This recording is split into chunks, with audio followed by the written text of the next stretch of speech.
Welcome to the last section in our We Can Stop Being Abusive mini course. This section is about what to do next. Now that you have on board these concepts, these frameworks, these tools, the examples, the stories that we've shared, what can you expect next? One of the main reasons that Karen and I wanted to create this course is we know that it can be very hard to go from awareness to make a plan for the years to come.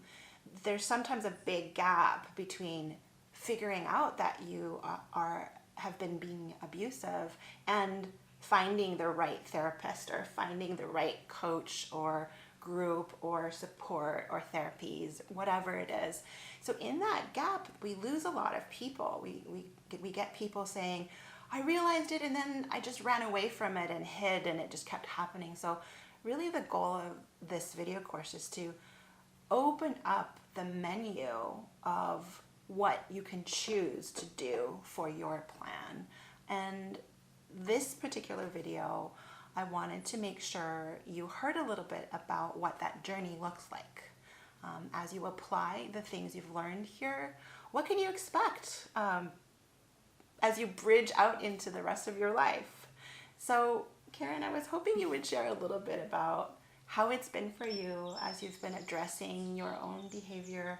Has it been easy? Has it been hard? How would you describe this part of the journey? Yeah, I think for me, from the time when I realized, hey, I think I've got this meanness that's showing up and it's not just happened now, it's happened many times and I've had this impact over and over, and maybe that has something to do with me that I can change. From that moment till I remember actually when I heard you say that you trust yourself to not have an outburst, I was like, what? That's even an option? Right. And I couldn't imagine saying the same thing. And now I feel that way. So it's pretty incredible actually to look back and see the progress. But at the time I didn't think that was possible.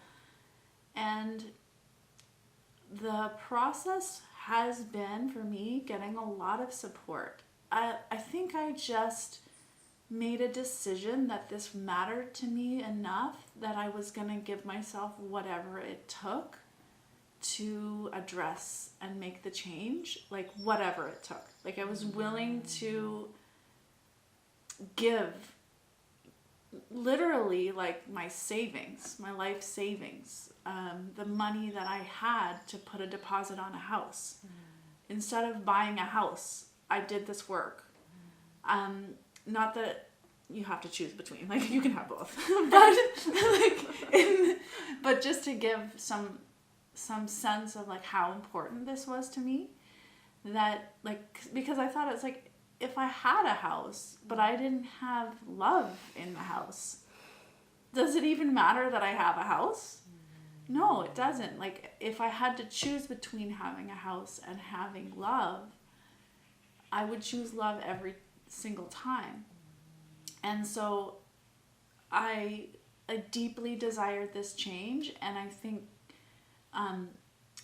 investing in getting support allowed me to make the change.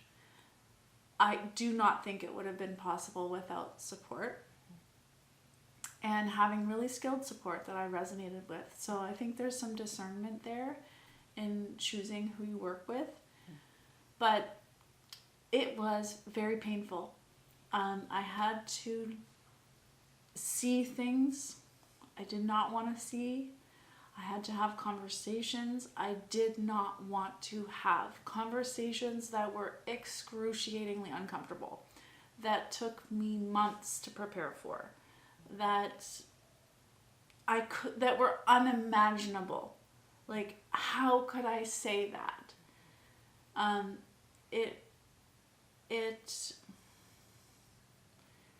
was not easy to do this work. It really wasn't. But it was worth it. Like, it was so worth it.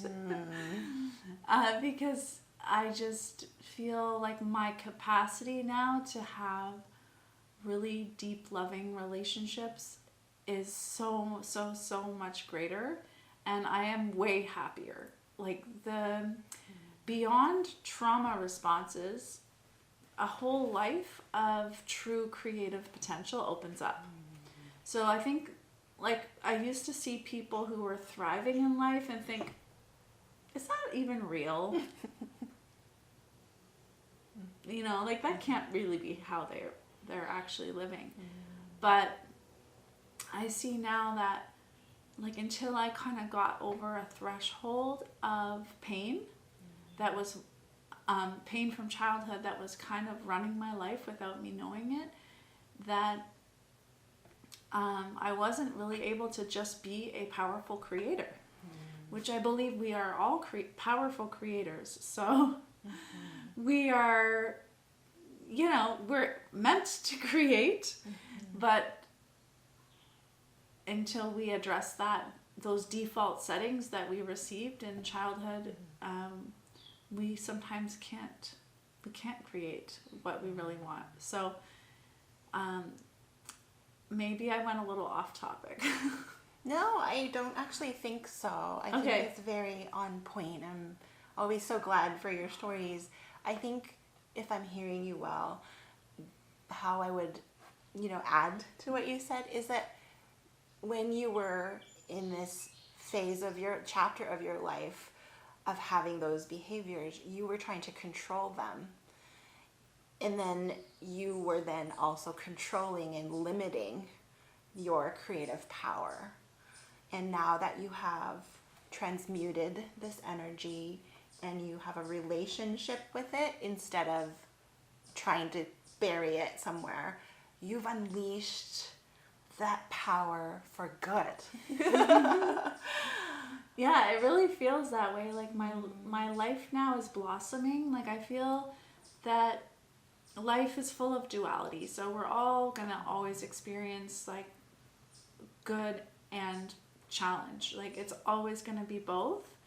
But now, on the whole, I feel so much better prepared for the bad, and also better prepared for receiving the good. So it really has been such a positive experience, and it was like it was an up and down on the way up. It's like, just like the stock market is like up and down, but on the whole it goes up. Yes. Or like my YouTube analytics. Yes. And that really is what we hope for you, right? Is this exact thing of, we want you to know that there are going to be ups and downs. You're going to experience grief, loss. You're going to experience shame. You're going to experience heartbreak, heart soreness, tenderness. There will be good days. There will be bad days. And it really is a one day at a time thing. That is the thing that helped me the most on my journey, is that every day is a new day. So I would wake up and say, today I can create a good day. What do I need to manage my emotional pH, get my needs met, practice self-care to prevent, talk to my inner child, so that the day would be a good day. And if I had one good day, that would be like a single pearl of a day. And then I would aim for another good day. And if I had a really bad day, I'd be like, I just need a good hour. I just need a good next half hour. How do I do that? You know, do I do that breath, 2 in and 1 out? Right? So the encouragement for the journey is that you are going to have ups and downs. Aim for one day at a time until you have one good week. And then if you've got one good week, you can have 2 good weeks. If you have 2 good weeks, wow, you might not be able to imagine it right now, but you can have 30 days of not being abusive. And if you can have 30 days, you can have the rest of your life. So at about 30 days, if you can get there, and it might take you a while to get there, but I would like for you to know that at a week, you're going to start to gain a little bit of confidence. At about 30 days, your brain will be being retrained. Go for 30 days and then go for the next 30 days, and you will have a positive what's next in your chapter. I think that's really all to this particular video, other than to say, make sure you take a holistic approach, not just a brain approach. I tried that for a lot of years, but yeah. Okay. Awkward, I finished. Sorry.